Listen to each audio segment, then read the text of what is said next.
अगला चैप्टर है नाव एंड धारा संबंधी। ठीक है, तो इसमें क्या है, हम जैसे धारा की दिशा में चलते हैं, तो धारा की दिशा में चलते हैं तो वेग में वृद्धि होती है, क्योंकि बहुत ही स्पीड से जाते हैं। उससे कहते हैं, धारा की दिशा में कहते हैं हिंदी में अनुप्रवाह, यानी कि अप स्ट्रीम। ठीक है, तो धारा की दिशा में जो चाल होगी वो नाव प्लस धारा होगी।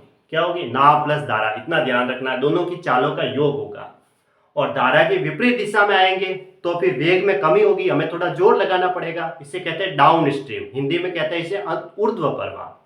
तो धारा की विपरीत दिशा में चाल नाव माइनस धारा होगी। अब देखो, या तो हमें नाव का पूछे, या नाविक हो सकता है, तैराक हो सकता है, या शांत जल में नाव की चाल पूछ सकता है। ठीक है, तो अनुप्रवाह प्लस ऊर्ध्व प्रवाह बटा 2 करना है। मतलब धारा की दिशा में चाल प्लस धारा की विपरीत दिशा में चाल बटा 2 कर दो।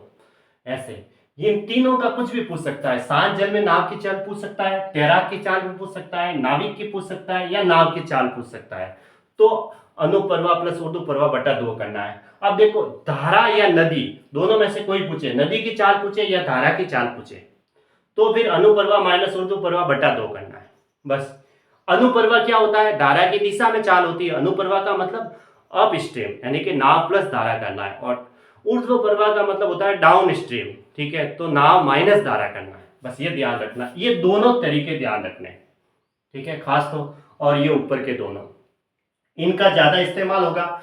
ये हमें पता चल जाएगा कि अनुप्रवाह कैसे निकालेंगे, यानी अप स्ट्रीम तो नाव प्लस धारा कर दो, और ऊर्ध्व प्रवाह कैसे निकालेंगे, डाउन स्ट्रीम तो नाव माइनस धारा कर दो। ऐसे यदि एक नाव 10 घंटों में धारा की दिशा में 100 किलोमीटर चल पाती है और धारा के विरुद्ध 15 घंटों में 75 किलोमीटर चलती है, तो धारा की गति कितनी? अब धारा की गति को या चाल को एक ही बात है। तो धारा की चाल होती है अनुप्रवाह माइनस ऊर्ध्व प्रवाह बटा 2। अब अनुप्रवाह निकालना है, यानी कि अप स्ट्रीम, धारा की दिशा में चाल। तो धारा की दिशा में चाल कितनी है, अनुप्रवाह में निकाल देता हूं। ऐसे अनुप्रवाह कह सकते हैं या धारा की दिशा में चाल कह सकते हैं। ठीक है, अप स्ट्रीम जिसे कहेंगे। ठीक है, क्या कहेंगे? Up stream. तो धारा की दिशा में देखो चाल निकालनी है।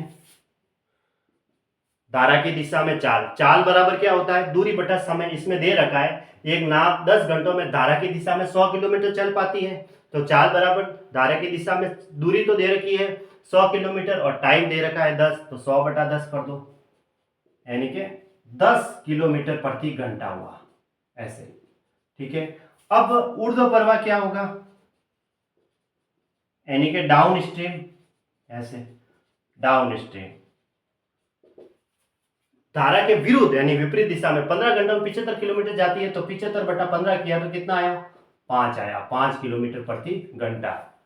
ऐसे। अब धारा की गति बतानी है, तो धारा की गति यहां लिख देता हूं। धारा की गति, धारा की गति अनुप्रवाह माइनस ऊर्ध्व प्रवाह बटा 2 कर दो। 10 में से 5 गया, 10 माइनस 5 बटा 2, यानी कि 2.5 किलोमीटर प्रति घंटा। ये इसका आंसर हो गया, 2.5 किलोमीटर प्रति घंटा, यानी ऑप्शन बी राइट है। बस ऐसे निकालना है इसको।